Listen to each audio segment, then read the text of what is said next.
FBI Director Chris Wray, first appointed by President Trump in 2017, announced he would resign at the end of Biden's term over the clear sign that his tenure would be brought to an end by the nomination of Kash Patel to the post. President Trump released a statement which read, "The resignation of Christopher Wray is a great day for America, as it will end the weaponization of what has become known as the United States Department of Injustice. Under the leadership of Chris Wray, the FBI illegally raided my home without cause, worked diligently on illegally impeaching and indicting me, and has done everything else to interfere with the success and future of America. They have used their vast powers to threaten and destroy any innocent Americans, some of which will never be able to recover from what has been done to them." Wray, again, was nominated in 2017 to replace a corrupt and very self-obsessed James Comey, and was, back then, supposed to turn the FBI around. But under his watch, Wray continuously let his three-letter agency run amok, spying on Catholics, demonizing pro-life supporters, attempting to undermine an election by targeting his old boss. But now that Wray is leaving, does Kash Patel indeed have a clear path at reform? Or will the deep state, including Wray, be fighting from the shadows? Joining us now, Montana Attorney General Knudsen. Thank you so much for joining us. Happy to be here, Chanel. Thanks for having me. Your reaction to Wray's resignation and, of course, the timing of it? Well, I think this is a smart move on his part. I mean, obviously, he could see which way the wind was blowing. President Trump does not trust him. He was brought in to do a job that he could not perform.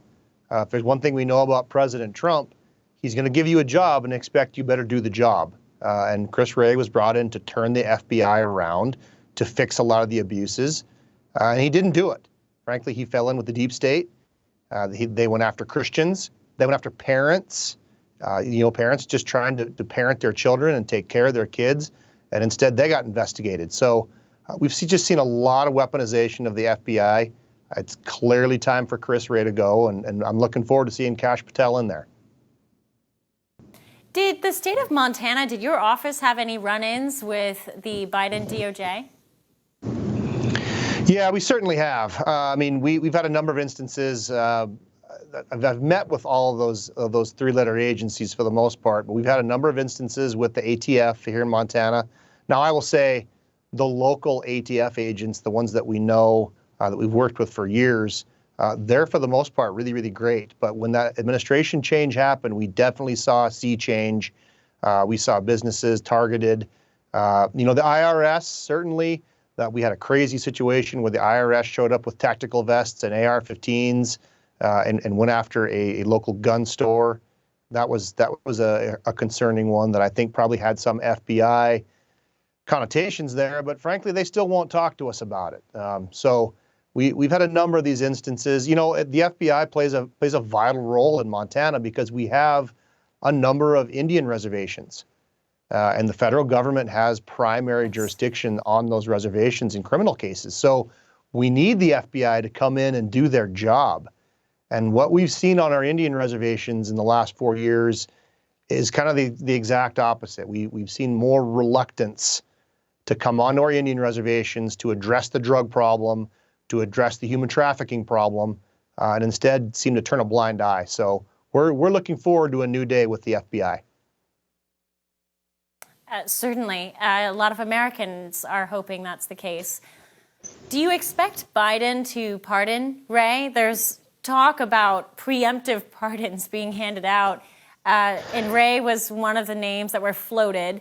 Biden, of course, announced pardons for 39 people already, and he's commuted the sentences of about 1,500 people.